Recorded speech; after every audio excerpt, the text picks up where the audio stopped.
Okay, if you've ever watched a crime show, you know the scene, right? The detective finds one perfect fingerprint, runs it through a computer, and bam, case closed. It's always shown as this totally ironclad, foolproof piece of evidence.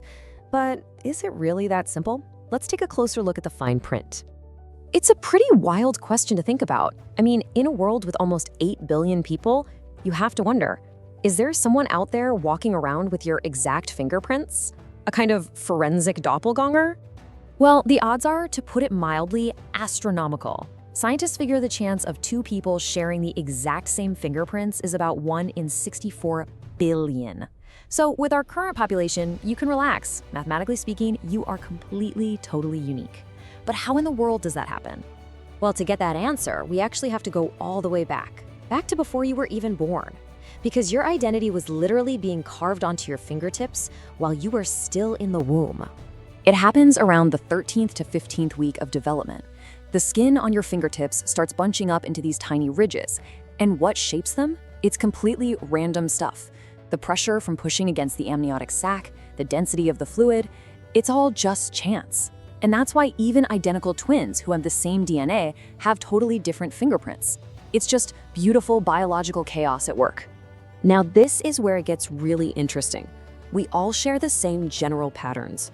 Big picture stuff like loops, whorls, and arches. But that's not what the experts are actually looking for.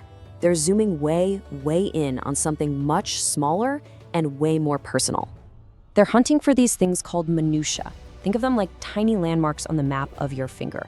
It's a ridge that just stops, or a ridge that suddenly splits in two, like a fork in the road, or even just a tiny little dot. The specific layout of all these little points is what makes your fingerprint yours, and only yours. And this chart just drives that point home. See, loops are super common. About 65% of people have them. But inside every single one of those loops is a totally unique universe of minutiae. The general pattern might be common, but the details are absolutely one of a kind. So, now that we get what makes a print so special, let's look at how that becomes one of the most powerful tools investigators have to solve a crime. At a crime scene, investigators are looking for 3 main types of prints.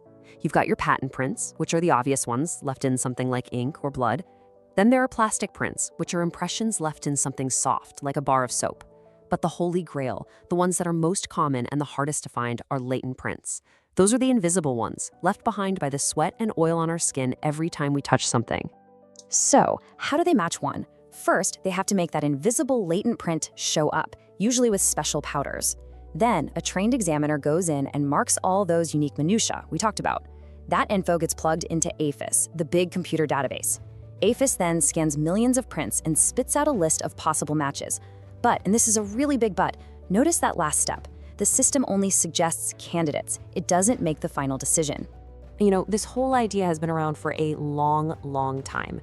Ancient Babylonians were using fingerprints on contracts to make them official, but the game really changed in 1892, when a bloody thumbprint in Argentina led to the first ever murder conviction using this kind of evidence. After that, it pretty much became a core part of police work everywhere. But this is where our story takes a sharp turn, because for all its incredible history and powerful science, the system has a crack in it, and the biggest weakness isn't the fingerprint itself. Nope, it's us. It's in how we interpret it. This quote here from scholar Simon A. Cole just hits the nail on the head. For years, the logic in the courtroom was basically, hey, everyone's fingerprints are unique, so that means our identifications are reliable. But do you see the huge logical jump there? It's a trap, and Cole calls it the examiner's fallacy. And this is the single most important thing to get from all of this. Just because your fingerprint is unique, that does not mean that the smudged, partial, messy print found at a crime scene can be matched to you with perfect, flawless accuracy. The idea of uniqueness is one thing. The practice of identification, that's a whole different ballgame. So why is that? Because matching a print isn't like scanning a barcode. It's an intense process of human interpretation. An examiner has to look at a potentially distorted print and make a judgment call. They have to decide which details are real and which are just smudges. And that's where things like bias can creep in. If an examiner already knows other details about a suspect, it might unconsciously influence how they see the print. And anytime there's human judgment, there's always the chance for human error. So all this brings us to our final impression of fingerprint evidence. It's this amazing mix of incredible biological certainty on one hand and the very real, very complicated reality of human interpretation on the other. So let's just tie this all together. What should we take away? Yes, your fingerprints are absolutely unique, thanks to random chance. And yes, making an ID is all about those tiny details, the minutia. But remember, a system like APHIS is just a fancy search engine. It only gives you possibilities. At the end of the day, the final call, the one that can literally change someone's life, rests on the judgment of a human examiner.